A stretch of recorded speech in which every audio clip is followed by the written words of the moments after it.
No ar, mais um episódio do projeto websérie Conversando com Lenine, uma homenagem ao centenário do nascimento do autor mato-grossense cuiabano.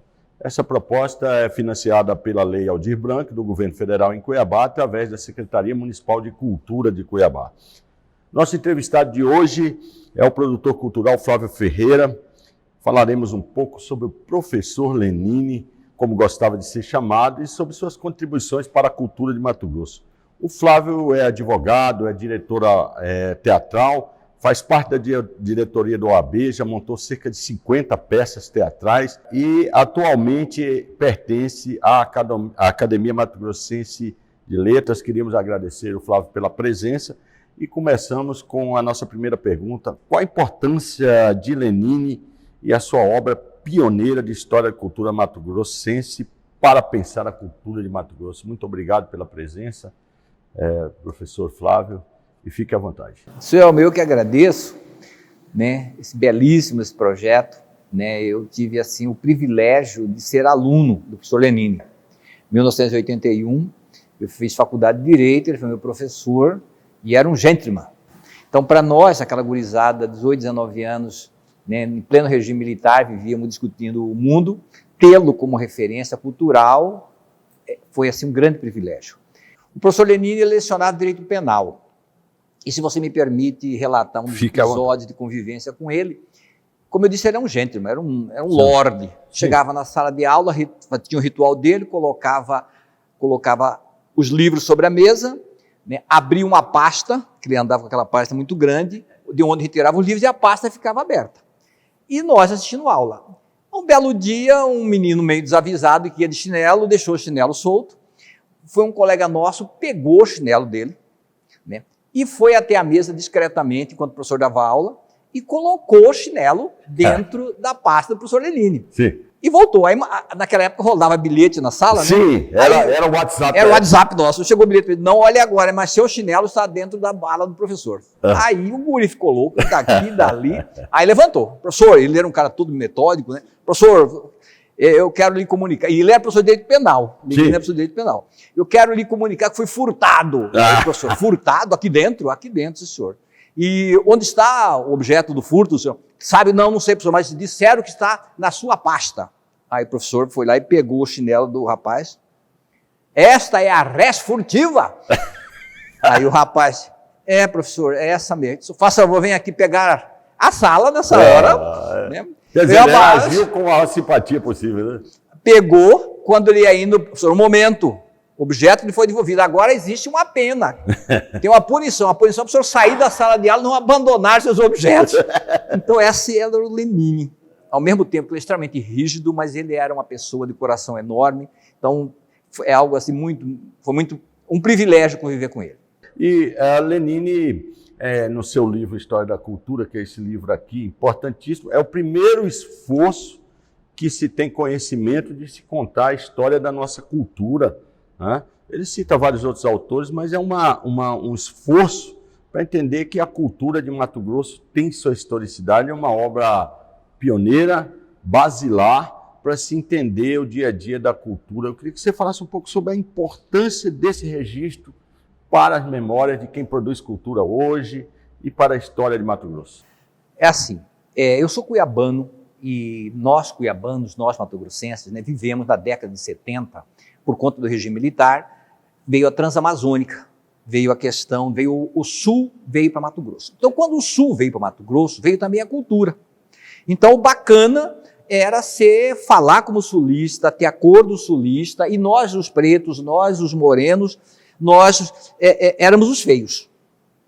Então, quando Lenine traz esse resgate cultural de mostrar que o bonito é ser cuiabano, que o bonito é ser mato-grossense, isso foi de uma importância muito grande. Para a estima, né? Para a autoestima, porque nós ficamos feios, nós cuiabanos nos sentíamos feios, nós mato-grossenses falávamos tinha errado. Impacto psicológico, né? Sim, porque é isso que aconteceu. Você vivenciou parte dessa época. Você é mais novo que eu, mas você vivenciou parte dessa história. Então, quando Lenine registra, desde os primeiros movimentos culturais da história de Mato Grosso, por exemplo, você sabe que no século XVIII, Mato Grosso produziu mais que todo o Brasil, mais de 80 peças de teatro. Então, isso graças ao quê? Graças ao movimento, graças à resistência. Isso não tinha um registro. Então, esse registro cultural das festas de santos, esse registro cultural de toda essa movimentação que gerou, inclusive, a criação de vários movimentos culturais. E o próprio Instituto Histórico, a Associação... Exatamente, a Academia de Letras, o Instituto Histórico, tudo isso foi graças à importância de obras como essa do Lenine, que ele registrou, ele escreveu. Então, se hoje nós temos aí o que contar, é porque Lenine fez isso, traduziu em letras para as novas gerações. Naquele momento que se vivia, 1980, né, salvo memória, Lenine escreveu mais de 26 livros. Sim. São dezenas de artigos. Eu lembro que eu li Diário de Cuiabá, Estado de Mato Grosso, né, que era fonte tem nossa jornais. De jornal, né? Não sabe, os jornais, nós ficávamos... Foi correspondente do Diário do Estado de Mato Grosso. Estado de Mato Grosso e vários jornais, nós ficávamos alunos dele, ficávamos vendo qual era o pensamento dele, as fontes dele, porque ali ele era muito mais que um professor, ali ele era um mestre. Ele é o que hoje nós podemos chamar de influencer? Exatamente isso. Um influenciador? Um influenciador, é o que eu estava lhe dizendo. Ele influenciou várias gerações, porque ele não era só aquele advogado quadrado de gravata que ia para o fórum, não. Ele era um mestre. Eu estava me lembrando, eu não sou historiador, mas o nosso Instituto Histórico Mato-Grossense, salvo memória, ele começou através de um movimento feminino, que começou a escrever o periódico A Violeta, né, e começou a se falar, olha assim, 1918, se me falha a memória, 19, então, você, historiador, sabe disso, que as mulheres botaram a cara. E isso tem um registro. E precisava disso pessoas que narrassem isso. Então, você imagina, você tem uma figura pública, um presidente da Academia de Letras, um deputado estadual, um vice-governador, com essa cultura, você imagina você viver... Ele escrevia no jornal, Era lei. Era lei. Era lei. E, mais uma coisa, Lenine escreveu essa importante obra, Cuiabanidade. Não é cuiabania, não é cuiabanização, é cuiabanidade. O que é cuiabanidade para Lenine e o que é cuiabanidade para Flávio Ferreira? Eu penso que cuiabanidade é você se tornar parte de um todo, parte de valores dessa cidade, de como pensam as pessoas, de como sonham as pessoas, do que essas pessoas valorizam. Essa forma de viver, de acolhimento, nessa alma aberta para o mundo. Isso que eu entendo que o professor quis dizer. Cuiabanidade é uma palavra que remete a hospitalidade, cidade, uma série de relações, eu acho bem moderno, um conceito bem contemporâneo, para usar uma expressão mais adequada, para os desafios do hoje, né?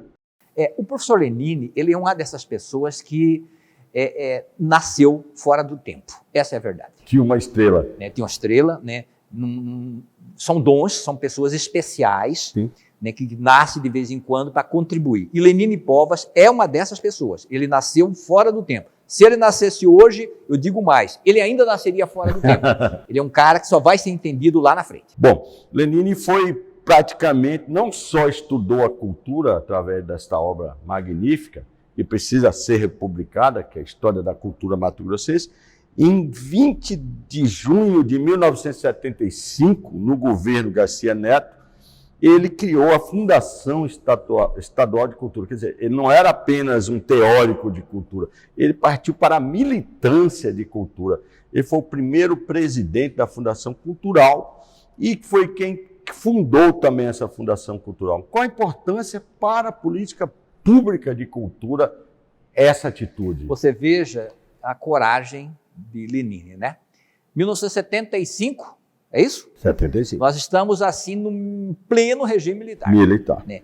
Havia censura sob todas as formas. Aí vem um maluco, né, e cria em Mato Grosso, em Cuiabá, uma fundação cultural. E aí você imagina a cabeça de uma pessoa como essa. Então como que ele via longe? E essa fundação cultural se transformou o que nós temos hoje na Secretaria de Cultura. Exatamente. Então, se tem hoje uma Secretaria de Cultura de boa qualidade, mas isso tem um passado. Teve alguém que teve coragem de enxergar a importância disso para o povo. Então, assim, é algo assim, importantíssimo. E aí, registrando mais uma vez esse olhar dele para o horizonte. Essa geração, ela não tem o hábito de leitura, né? Essa nossa. Esta atual agora, é um momento assim de muito rapidez, WhatsApp, Facebook, enfim. Síntese, né? Não se pensa muito. Esses dias me falaram que só uma parte, diz que as pessoas só estão lendo as leads do jornal, não lê nem o texto. Então, essa falta de leitura de grande parte das pessoas hoje é assustador e cria uma alienação. Então, talvez nós devamos aí repensar, por exemplo, uma publicação de uma obra dessa, e quando se faz um documentário como esse, essa é uma linguagem atual. É para alertar a sociedade e a comunidade da importância da leitura, da formação de um pensamento. Então, isso tudo está agregado à linguagem. Qual que é a linguagem atual? É o vídeo, e esse é um documentário que estão fazendo baseado nisso. Isso tem que ser fomentado, mas a leitura de obras como essa precisam ser veiculada nas escolas, e cabe aos educadores e às educadoras poder estar promovendo isso também. O Cine Teatro faz isso também. E o Cine Teatro está tentando fazer a sua parte. Está fazendo isso. E além da importância do patrimônio histórico, ele escreveu também sobre os sobrados e casas senhoriais em Cuiabá. Ele é o único levantamento que nós temos hoje, professor Flávio, sobre os bens, os casarios que estão tombados em Cuiabá, os sobrados aqui nessa Pedro Celestino. Hoje nós temos na esquina com a Campo Grande um desses sobrados caindo, né, praticamente desabando, estão fazendo uma escora lá para sustentar. E esse mesmo sobrado está no livro de Lenine, foi estação telegráfica e tudo mais. Imagina a importância desse documento para a gente discutir patrimônio hoje. Eu queria que você falasse um pouco disso. Né? O patrimônio cultural, né, ele é de uma importância porque ele tem a energia das pessoas que viveram ali, das situações que aconteceram ali. Sem dúvida. E ele traz para o momento, para a cidade, esse repensar e essa comparação. Eu vejo sobre esses dois olhares. Como documento. Como documento vivo. Né? O que nós podemos ver em países da Europa, principalmente do velho continente? Lá se preserva sob todos os aspectos. Por quê? Porque para que cada pessoa que nasce ali saiba, aqui viveu, aqui teve uma história. E quando nós observamos esses casarões nossos, né, abandonados, né, é uma falta de cuiabanidade muito grande. Sabe? É uma falta de um Lenine olhar... estaria indignado? Ele está. E onde ele estiver, inclusive, ele tá, de vez em quando ele passa por aqui, só para você se situar. Ele está aqui na mesa conosco. De vez em quando ele dá uma passada, dá uma olhadinha assim. Puxa a orelha. Puxa, olha, não é bem por aí. Ele está indignado.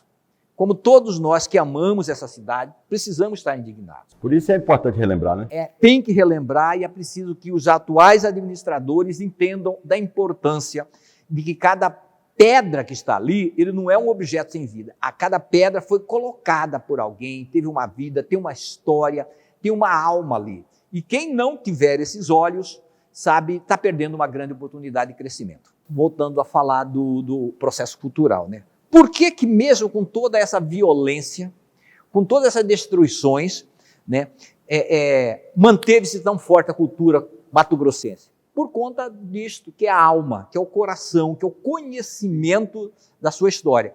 Você, e aí tentando trazer um paralelo, né? Eu convivo há muitos anos com a etnia Chavante, que aos poucos ela vai sendo consumida por tudo em volta, pelo abandono, porém, o Chavante, ele morre Chavante.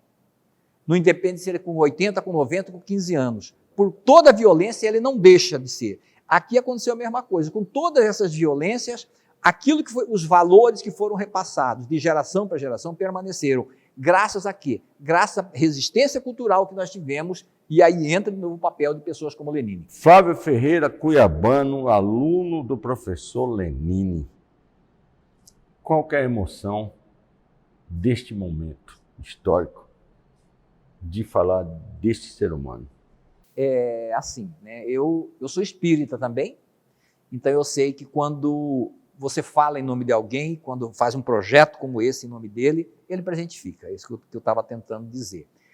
E pessoas como ele que contribuíram muito para a nossa cidade, continua sofrendo algumas coisas, mas continua feliz com muita coisa que acontece também. Então, para mim é uma emoção, é um privilégio ter convivido com Lenine, ter aprendido com Lenine, e penso que essas novas gerações precisam ainda muito aprender com ele. é realmente uma fonte importantíssima para todos nós. Então, viva Lenine! Viva Lenine! Sempre!